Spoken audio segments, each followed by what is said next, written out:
Hey everybody, this is your boy Jim Austin with Jim Austin Online. I don't know if you've heard about me, but we have a podcast going on here that we do weekly about what's going on in North Texas.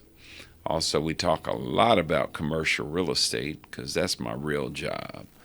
Jim Austin, the Austin Company Commercial Real Estate, known as the Fresh Prince of Commercial Real Estate. Don't forget it.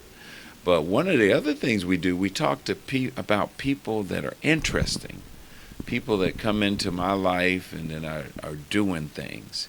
And we try to bring them to you to help and support, improve your life. So today we have a special guest in the studio here in the Stockyards. We're up here at 21st and Main, 2029 North Main, on the second floor of the National Multicultural Western Heritage Museum. I have a special guest, Jeffery Smith. How you doing, sir? Doing fantastic. Thanks for having me today. Man, it's good to have you in the house. We just met about a week and a day ago. About a week ago, yes, sir. Yeah. And I said, man, you got to come and talk to me and let my listening audience know we're international, our show. And he's doing some amazing things. But first, tell us about where you're from, where you went to school, and, a little bit about your passion, how many kids you got. Sure. Well, it's a long and sordid tale of how I got to where I am today, so bear with me as I go through some of those pieces. Yes, sir.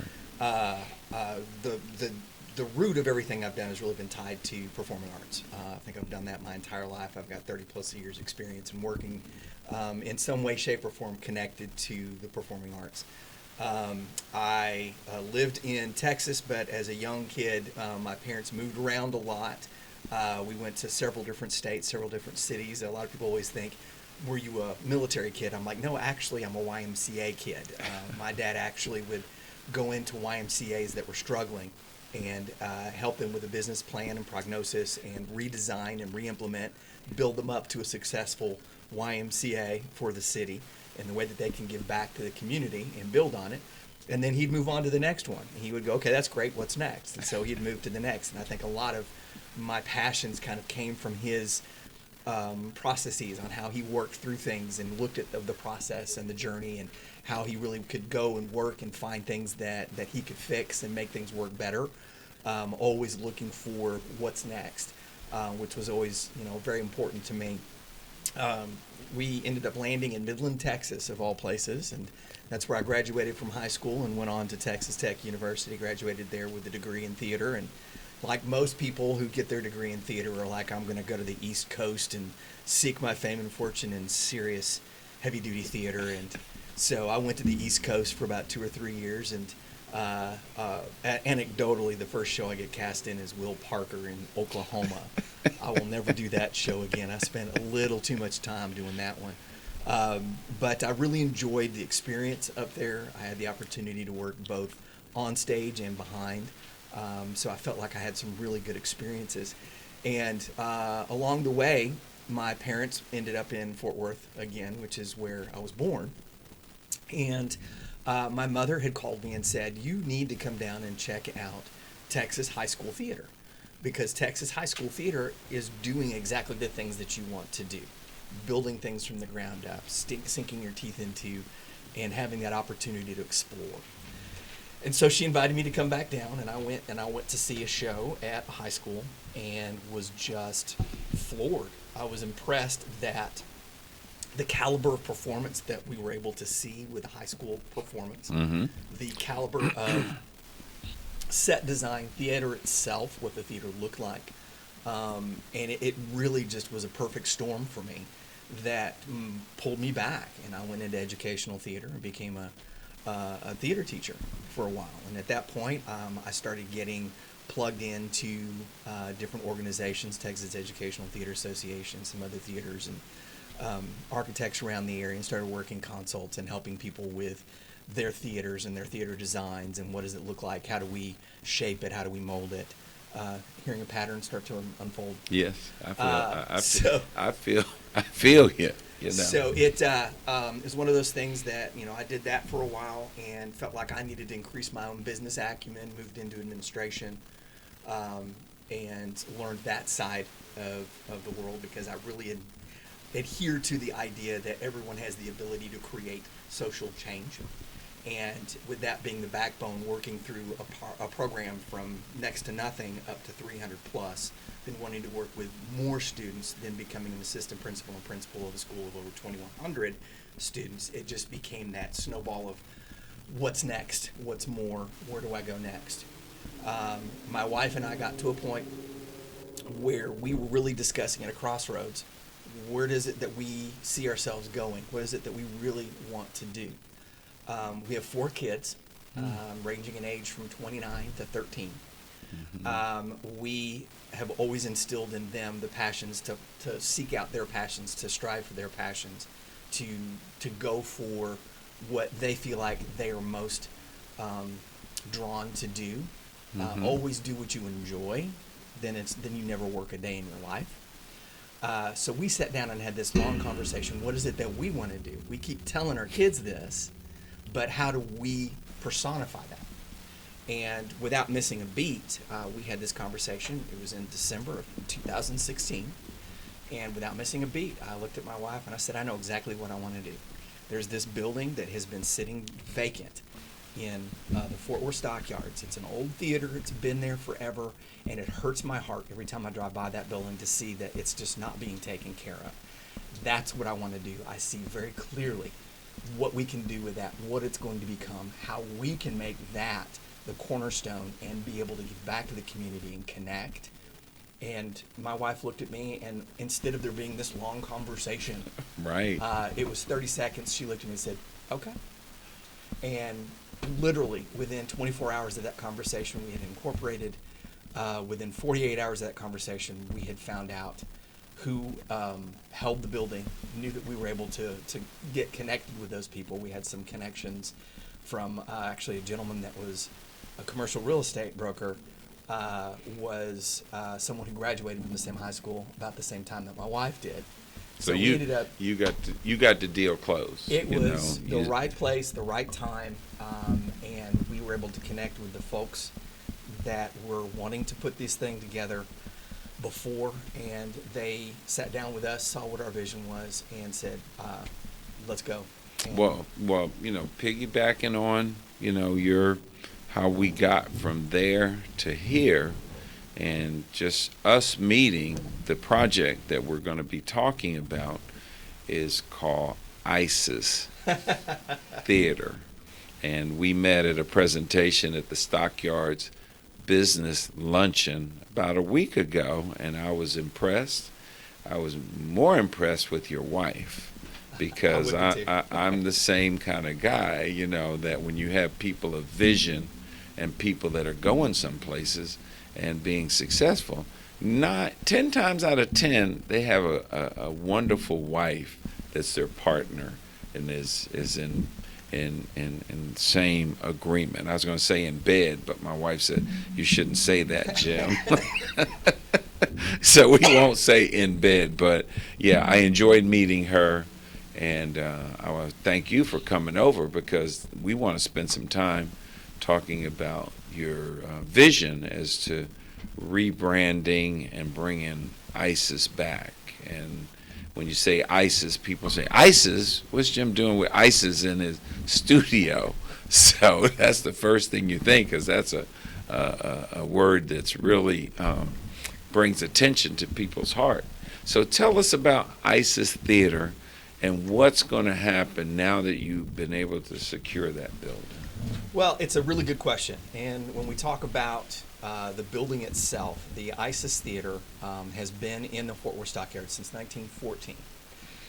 It's been there, gone through several transformations through the years. It burned down in 1935, actually, and they rebuilt it. When it reopened, it was technically the largest single-screen movie house in Fort Worth, with 1,000 seats. And the term ISIS, which has gotten a negative connotation recently, back in the 1920s, 30s, and 40s, actually there were ISIS movie theater chains, just like there was Tinseltown, just like there was, some of these other AMCs, what have you, these other movie chains. These were one of the originals, and it's based off the goddess Isis, and it's all about health and prosperity and well-being. And that's where they started their thought process with it. So it was all that great Gadsby, Roaring '20s, speakeasy '30s feel that was really the backbone of that whole idea. Now, as far as ISIS is concerned with the stockyards, if you talk to anybody that's a septuagenarian or higher that has been around that building, they will commonly refer to it as the is. That's how they knew it, is that they were going to go hang out at the is. Okay. But so with unfortunate circumstances, I will say that when we first started working on this, as a side note, we were trying to put together some social media, some, maybe some GoFundMes or what have you when we first started looking at doing this. And I don't do social media. I'm not a Facebook person, but my wife is. Mm-hmm. So she had an account. And I went in there and started working on creating, something for ISIS. And literally the minute I typed in the word ISIS, my screen went blank. And I got an email within minutes of that says your account is under review. So I'm certain that I got my wife put on a watch list simply because we were trying to create some type of buzz about what we were doing with the building. Well, you when you come over there, and I've seen the work being done, how can you share with us how much you're putting financially into that? Too much, way too much. I'd rather refrain from saying what an actual number, because that number is going to continue to rise, grow, unfortunately. Yeah. And I do commercial real estate, so I understand that's not the number. I can tell you that the appraised value of the building when we're done will be close to $10 million. See what I'm talking about? See, when Jeff walked into my office, I said, I got to get to know you and I want to be close to you. So, he's making some things happen, folks. And we're going to get some good entertainment, some good stuff going on. Tell everybody what's going to be happening at ISIS Theater. I appreciate that. I really do. We are going to be a multi-purpose live entertainment facility. So we are sticking true to the historical representation that the building brings. So we're staying true to that for the historical stockyards. We are continuing that feel. So everything you're getting when you go to our space is going back in time to that 20s and 30s. When you first walk into the front of the theater, in that front lobby area, the open vestibule is there again. The ticket booth is actually going to be turned into a shadow box to highlight some of the historical elements that we were able to salvage from the building. Okay. A 35 millimeter carbon arc projector, for example, will be one of the pieces that we hopefully will be able to put in there. When you enter into that front lobby lounge area, it's going to be simply a lounge, gift shop, concessions area. So you'll be able to pick up your popcorn and your sodas and what have you. Possibly pick up a shirt or pick up some movie memorabilia. To the left, what was available to the left originally was a pharmacy, and we kind of kept the building the same, but we've turned that into, as my wife calls it, a family-friendly speakeasy bar. Okay. So you can actually come to the bar and get any drink of any kind that you're looking for, whether it be adult spirits or those sarsaparillas and drinks of yore for kids. The original to-go window for the pharmacy, we've kept that, so there's still an external window, and we've created that as a convenience window. So there's a beer and wine to go, sodas to go, information of what's going on in the stockyards, etc. You can go right there and pick up what you need.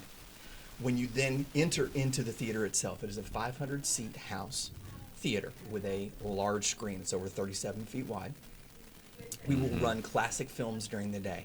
So you'll be able to come down to the stockyards and catch a Western during the day. And on nights that we don't have entertainment, we'll continue to run those classic films. And we're hopeful to run some seasonal films as well, but we're going to stick to the classic genre. So during Halloween and what have you, we're hopeful that you'll have some of your classic Bela Lugosi's and those types of horror films, the sci-fi films from the 20s and 30s and 40s. Okay. The screen is retractable and goes out, and then we have live entertainment that's available, and we usually will have entertainment either Thursday, Friday, or Saturday, and that's anything you could ask for. We've already got comedians coming through. We've got music trios. We've got opera coming in. We've got a Roots in Music series. We've got a Texas Country Music Association up and coming artist series. We've got voice performers, those that were on The Voice, that were winners or runners up. We have them coming into the space. So we're providing tremendous amount of entertainment opportunity for all. And there's going to be a red carpet, big ass party that's going down, and I just want to make sure my name is on the list. Oh, well, we'll make sure we get you on that list for sure. Okay, For sure. because I'm excited. I'm 3 blocks from you. Did you walk up here? I didn't. I actually came Okay. down. I wanted to make sure I got to the right spot. Okay, so we'll be ready. I'm going to bring my film crew, and we're going to come in and do a show from your place coming up. Well, we've got a private space upstairs and a green room. They'll be just perfect for that. Well, I've enjoyed talking to you. We have not filtered through enough, but there's a lot behind the conversation. Very true. So we will come back, but we're giving people a taste. Tell them the venue, where it's at, the social media handle, so people will know. Venue easy to find, downtown Cowtown at the ISIS. Our website is downtowncowtown.com. You can find us on Facebook at Downtown Cowtown at the ISIS. We're located at 2401 North Main Street. Come on down, check us out. We have tickets already available for shows coming up this spring, so go ahead and jump on there and get your tickets now. Well, we want to make sure that you get your shows listed on Jim Austin Online. We'll get them connected all the to you. time so that we can help promote what you're getting ready to do.